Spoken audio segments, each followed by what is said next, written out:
Hello, I am Dr. Rashid Ahmed from the Department of Physics of Kohat University of Science and Technology.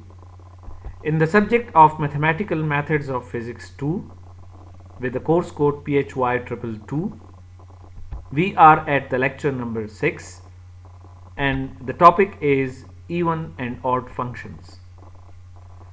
Previously we have seen that how we can expand a periodic function in Fourier series and then can calculate the coefficients of each term. In today's lecture, I will show to you first that what are even and odd functions and then how we can expand them in terms of Fourier series. Because in some physical applications, even and odd functions are involved, so it is important to know that how we can expand them in Fourier series and calculate the coefficients of each term, that is Fourier coefficients for even and odd functions. So let's first begin with the definition of an even function, and I will show you the sketch of it. For example, the functions, even functions are like x square. If you look at the sketch of the x square, that is f of x is equal to x square, then this is this curve over here, and you see that in case of x square, the part in the negative x-axis is just the reflection in the positive x-axis. So this is the way you can identify that this function is an even function. So usually f of x, x square, whenever there are squares involved, these are even functions. And at the moment we will also see their definitions, but you can just from this diagram or this sketch can just form an image of what f of what an even function looks like. It is its negative part is just looks like a reflection of its positive part, as you can see in this particular function, in the case of this particular function x square. There is also another example for that is the cos x. It is also an even function, and you can see it from its diagram or its sketch as well as in this diagram. You see that f of x is equal to cos of x, and if you again look at the this is the x-axis, and if you look at across the y-axis, you see that the negative part of this function is just looks like the reflection in the positive part. So this is again cos x is an even function. So after motivating an even function, we can now look at its definition, and the definition of even function is now that it is a function which satisfies this rule. That is, if we have some function f of x, then we call it an even function if we replace its argument with a negative sign and we get back the original function, then we say that this function is an even function. As I have already given you two examples, that is x square, f of x is equal to x square, and f of x is equal to cos of x are even function. Now what does odd function look like? So let's first have two examples of it and sketch them. So take the function x and sketch it, and you will see that f of x is equal to x is this line. Usually you would have seen this only positive part of it where it extends in here, but if you replace it, if you also include the negative part, then you see that this is the f of x, and one of the property you would be noticing here that the positive part is the negative part, is the not just the reflection, not just the reflection of the negative part, but it is extending in the positive part. Okay, so what I want to say is that if you multiply this x with a -1, then you get it over here. So the second example of it is the sin x In case of sin x, if you look at its sketch, again you see that the something over here in negative is in the positive part, and it is again just the reflection of the negative part into the positive part. So by this we can define that the odd function is a function which satisfies this rule. That is, when argument is multiplied with a negative sign, we get minus f of x. So that is the basic difference, that f of minus x is equal to minus f of x in case of the odd function, and f of x f of minus of x is equal to plus f of x. So this is an even function. So when negative sign comes out and multiplies with a function, we call it an odd function, and if it converted into positive sign, then we say it's an even function. Okay, so in this first part of the lecture, I have given you the definitions of the even and odd function. Let's talk about some of their properties, because you will need them when you use the odd and even functions. The first thing is to talk about their rules for product of two even or odd functions. They are very simple. So for example, if you have an even function and you multiply it with another even function, so obviously you will get an even function. And similarly, if you have an odd function and you multiply it with another odd function, then again you will get an even function. So odd times odd is also an even function. And in the third situation, when you have an odd function and you multiply it with an even function, then you will get an odd function. So these are some rules for the product of the even and odd functions. We also have rules for their addition. So any function can be written as remember that any function can be written as sum of an even and odd function. So for example, over here you see that this is some function f of x, and I can write it always. I can write any function as sum of even and odd. So I can write it 1 over 2 f of x plus f minus of x, and plus 1 over 2 f of x minus f of x. Now you see that this term over here actually cancels out with this term, and then 1 over 2 f of x is equal to 1 over 2 f of x is equal to f of x. So right hand side is equal to the left hand side. So always we can expand any function like this. We can write it as a sum of the even. So this is an even function and this is an odd function. Now you can convince yourself that this whole thing over here, this one, is an even function, because if you replace x with a minus x, so you will get minus x is over here and plus over here, and then you see this is this and this is this. So it's the function is not changed by replacing x with a minus x. So this part is actually an even function. But over here you can see that this part is, so actually this is even, and this whole is odd, because if you replace x with a minus x, you will get x minus over here and plus over here, but then since minus sign is with a minus sign, we have to take out the minus sign, and then this is an odd function. So we have seen that any function can be written as the sum of even and odd functions. Let's take an example of it, and the very simple example is this one here, e raised to power x. This is f of x. So this is now our f of x. So this our f of x is now can be written as sum of the even. So this part is an even. If you replace minus with a plus with a minus, you get again this function, and this is the odd. If you replace plus with a minus, you get minus times of this, so it's an odd part. So e raised to power x can be written as the sum of the even and odd functions. So this is even and this is odd, and if you put the Euler's formula, then this can be simply written as equal to this thing, and you now know that cos is an even function and sine is an odd function. So these were the some rules for addition.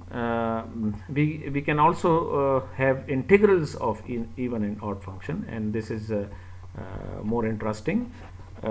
Here integrals, again I will motivate by just looking at the sketches. For example, if you want to calculate the integral of sine x, which you know now is an odd function, if you want to calculate this integral, then you can simply do it by looking at the graph or the sketch of this odd function, and you can see that negative part cancel actually the positive part. So if over here you can see that this minus pi to plus 0 part is downstairs, it's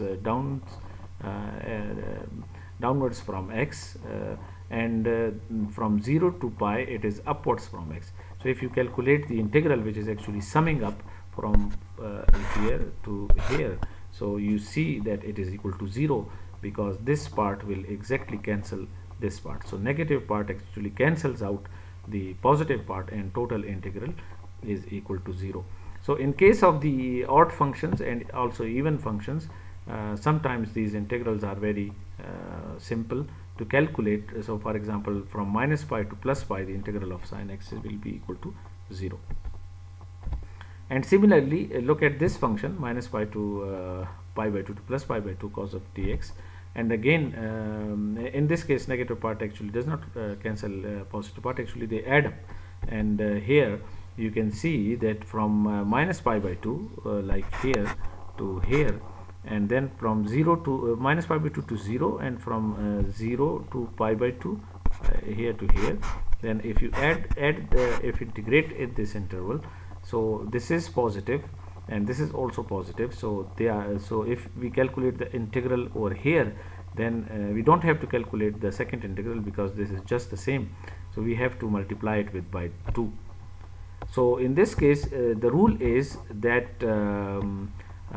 even and odd functions, since they are symmetric in the interval, any interval, especially in minus pi and pi by, so we can have for 0 in any interval for an odd function, and for the even function, if we calculate it in the half interval, that is from 0 to L, then we just multiply it with the 2, and we get the integral. So in this way you have seen that integrals of even and odd functions are also simplified. Okay, so this was the first part of our lecture, where I have defined for you the even and odd functions, and then given you some rules for multiplication and addition. And now in the second part we derive coefficient formulas for these even and odd functions. So in case of even functions, the coefficient formula for an and bn would look like this. So if f of x is even, then an will be equal to 2 by L 0 to L f of x cos of, because this is defined for some general interval, so we have cos n pi x by L dx, and b is equal to 0. So always remember that in case of the even function, since a's are associated with the cosine series and b's are associated with the sine series, and since cosine series are positive and sine series are cos function is positive function, even function, sorry, and sine function is an odd function, therefore b's goes to 0, because if f of x is even, then it cannot have sine functions involved over here. So therefore for the coefficients, for Fourier coefficients for the even function, we have an survive, but bn coefficients will be equal to 0. And you will see that this is reversed for the odd function. In case of the odd function, then we will have an equal to 0, but bn equal to this formula, and this is generally written for any interval. If interval is 2 pi, then you get this a little simplified form, but here we have seen that in case of the even and odd functions, when expanded into sine and cosine form of the Fourier series, then n's are 0 for odd odd functions, and bn's are 0 for even functions. Now it's time to give you an example, an illustrative example. And example is that let's take a function, this function f of x, which is equal to 1 in this interval and equal to 0 in this interval.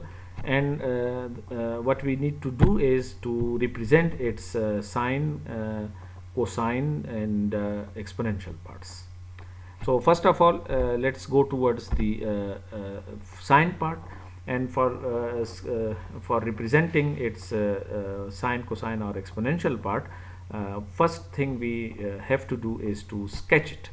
And for this sketch, because this sketch will give us a clear idea that how these coefficients look like and how this function looks like, and then it's easier to calculate its interval and its period and interval, and then calculate the coefficients. So then Fourier sine series, as we know that after sketching it, that an will be equal to 0 because definitely it's an odd function, and for bn we had a formula, and if you put it the intervals there as we have seen from the sketch and calculate this integral, which is now a simple integral because it's just a sine, and finally you get this formula for the bn. And if we represent, if we calculate explicitly all the coefficients, that is b1, b2, b3, by putting the values of n, we will get these values, and then we can have this sine part or the odd part of the function, and these are all terms, as you can see over here. And this is the sketch of this sine part. You can sketch it, and you see that it is just the odd function as we have already represented.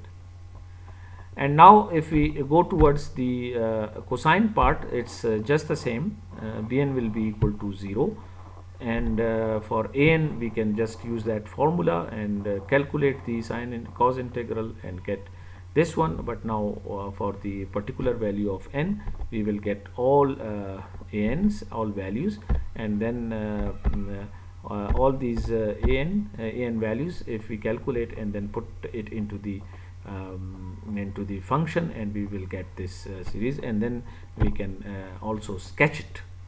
You can see this sketch part of it, and we can extend this whole procedure into the exponential or complex series form. Here we have to calculate Cn. Again, it's just the same thing, but it's just a different form, complex form, and you see that calculating this integral will give us a Cn, and this is this value of C naught we will get for the first term. And if we represent the whole function as a series, then this is equal to this, and which is just the sine and cosine form, matches the sine and cosine form if you use the Euler formula.